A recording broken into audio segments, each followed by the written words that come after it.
As requested, here's a low-carb keto fried snack without the pork rinds. This option works really well too. I use almond flour and Parmesan cheese, and I'll list the seasonings here. And yes, I did lick my finger to taste the seasoning for salt, but better safe than sorry, right? I just clicked the air fryer button that is preset to 390, and I cooked these for about 10 minutes each side, and they came out really good. My mama came over and we made kibbe. This is her recipe and I absolutely love it. We use birgul number 1, add 4 cups of water. You fluff the birgul up to make sure it all receives water, and then you begin kneading. Keep kneading for about 5 minutes until it's pasty like this. Then start your meat stuffing using all these ingredients. Once the pine nuts are golden, you go ahead and add the meat. Then add all the spices and saute together. Go back to your birgul, get your hands wet, and add 1 pound of niyi. Start kneading your mixture until the birgul is completely mixed into the meat. You'll add a little bit of water when you feel that the meat is too dry, and then you knead again.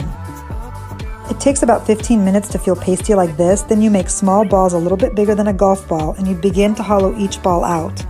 Now this takes a little bit of technique and practice, but don't worry, you can do it. It just takes a little bit of patience at first. I mean, I was just making balls when I first started, and then I was finally able to make these little football shapes.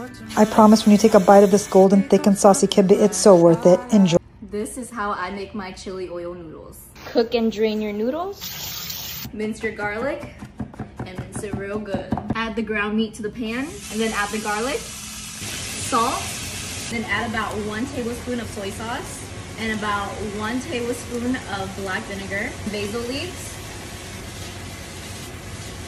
3 tablespoons of chili oil, and then 2 tablespoons of black vinegar, 1 tablespoon of soy sauce, half a teaspoon of sesame paste. Whisk it up. Lay the sauce down first.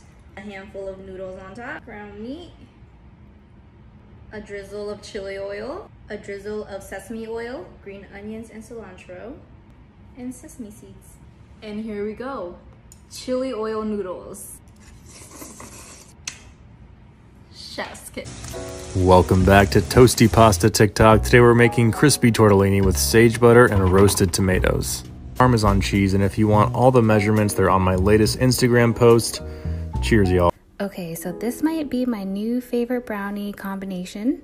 All you need to do is bake your favorite brownie recipe, and all you'll have to do is pour over some melted caramel. I do this while the brownie is still warm, that way it's easy to spread.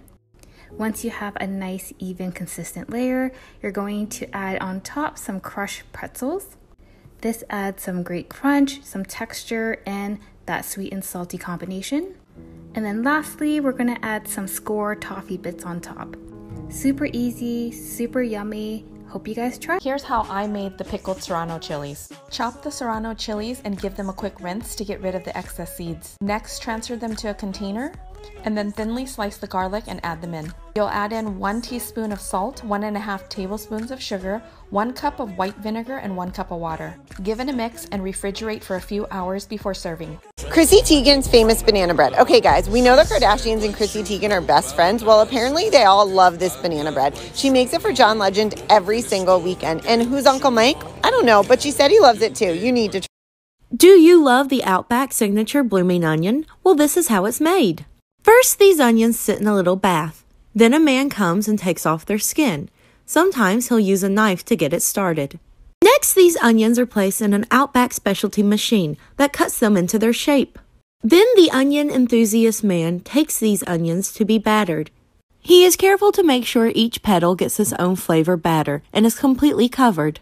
The onion is then taken to the fryer, and from there, it will go directly to— Been getting a ton of requests about this salad, so here we go. It's Laura's recipe from the first mess, so all credit goes to her. First, for the dressing, you blend soaked sunflower seeds, tahini, soy sauce, nutritional yeast, and lemon juice. Then set it aside, but taste it first because it is good. Then for the parm topping, you pulse pine nuts, nutritional yeast, sesame seeds, and lemon zest. Then for the chickpeas, our oven was broken, but you toss them in maple syrup, soy sauce, and smoked paprika. The slaw is easy, just shredded kale, Brussels sprouts, and cabbage. Then assemble time, and boom, baby.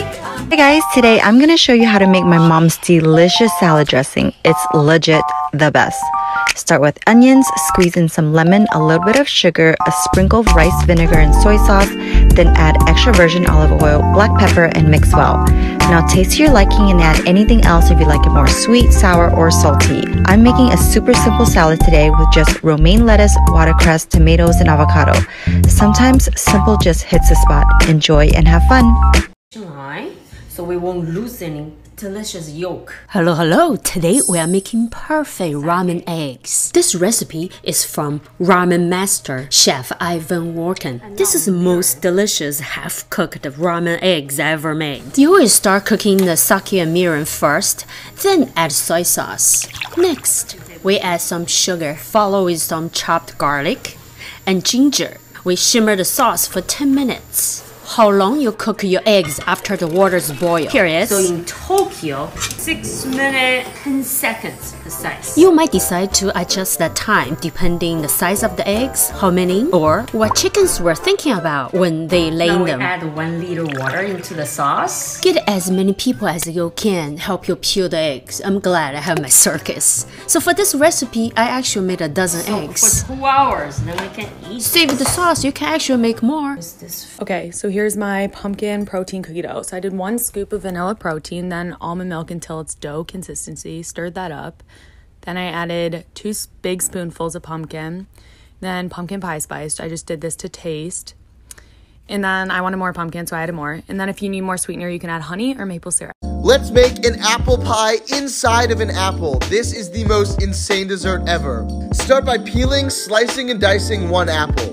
You know, show off those fine chopping skills. Next, mix 1 teaspoon of cornstarch with 1 tablespoon of water and mix it until everything is combined. Next, I place the apples into a pot with the cornstarch mixture, a ½ cup of sugar, and some spices. I use cinnamon, nutmeg, and cloves. Mix that together for about 5 to 10 minutes until the apples are soft and the syrup is thick. Next, core and hollow out 4 medium-sized apples. Place the filling into each of them and then get ready to put the crust on. Place the pie crust on top and bake at 375 for about 30 minutes. And there we have our ultimate apple pie. Don't forget, anyone who's ever had my mother's brownies before knows that they are the best brownies in the entire world. All she does is take a box of chocolate fudge brownies, doubles the recipe, and it puts them in the same pan as you would one. And that's it. Just let them cool in the fridge overnight before you cut them. You guys, I like kale now. I'm so excited. So this recipe is inspired by Chef AJ. It is so good. It's called Mediterranean kale, and I'm gonna show you how I make it. 1 ounce bag of kale into your Instant Pot. Just kind of push it all down. A 12-ounce bag of frozen artichoke hearts. This is 3 ounces of sun-dried tomatoes, not the kind in oil, but just plain old sun-dried tomatoes. They're so good. Minced garlic, I'm using a tablespoon. A teaspoon each of red pepper flakes and dried basil. And a ½ cup of veggie broth. Okay, you're gonna put your lid on. Set it for 2 minutes. Okay, so here it is when it's all done. So delicious, so good for a side dish. You could just eat it on its own. I hope you give it a try. You guys, it is so hard to find canned pumpkin in the store right now, so I'm making my own. I have a sugar pumpkin that I've cut in half and scooped the seeds out. Once it bakes for about an hour at 350, the skin comes off so easy, and then it just goes in the blender and blends until smooth. Filet sauce is one of my favorite sauces ever, and I could probably eat it with anything. Let's make it at home. First add mayo, mustard, barbecue sauce, then add some honey, lemon juice, and then mix, and you're done. Now you have plenty of. Hey you, we are gonna make a little bit of a lunch snack. So I'm gonna cut up a little bit of cucumber, add some cream cheese, some everything bagel seasoning on some, tahini on some others, and Valentina hot sauce on all. Then I'm gonna make a little meat roll-up kind of thing. Ham, cream cheese, a little bit of cucumber, and a slice of cheddar cheese. Roll it. Here's a healthy, high-protein dessert. 3 tablespoons PB Fit, ½ scoop protein powder, tablespoon cocoa powder, 1/4 teaspoon baking powder, cinnamon, 1/4 cup almond milk. Mix it till it has a smooth consistency. Microwave for 1 minute, then add any toppings you want. I added Greek yogurt and melted dark chocolate. Here's how you make bread in a frying pan. Start off with lukewarm water and put it in a bowl with sugar and yeast. Mix everything together until you've got bubbles forming, which means that the yeast is activated. Now you'll add in flour, powdered milk, a bit of salt, and vegetable oil. Combine everything together and then knead it into a ball. Place this into a well-oiled bowl and then cover with saran wrap. You want to let this rise for about an hour, at which point it'll double in size. Lay it out onto a floured surface and knead it a few times. Now you want to oil your pan pretty well because you don't want your bread sticking to it. Cover the pan with a lid and then let it rise for another 15 minutes. Gently press down your bread into the edges of the pan and then brush it down with some milk. Add some sesame seeds or other grains and then place it on your stovetop. You don't want the bottom to burn, so just cook it on low for about 10 minutes and then flip. Then let it cook for about 5 minutes on the other side.